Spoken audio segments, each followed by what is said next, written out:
Hi guys, good morning. দেখো আজ আমি কী রান্না করছি। এই যে ঝিঙে দিয়ে, আলু দিয়ে, কাঁচা লঙ্কা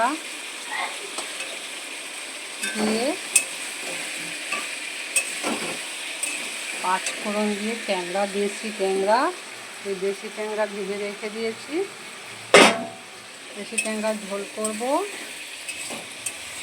আর এই উচ্ছে আর আলু ভাজবো, আর একটু চাটনি করব, আমের চাটনি করব। তো আমি এই ঝোলটা এখন বসাবো জিরে বাটা দিয়ে। জিরেটা দিয়ে দিচ্ছি বন্ধুরা। হালকা ঝোল করব একদম, কাঁচা লঙ্কা দিয়ে।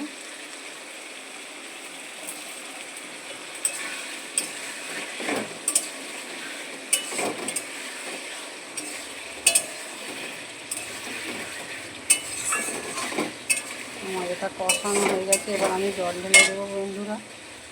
তো এখন রাখছি আমি।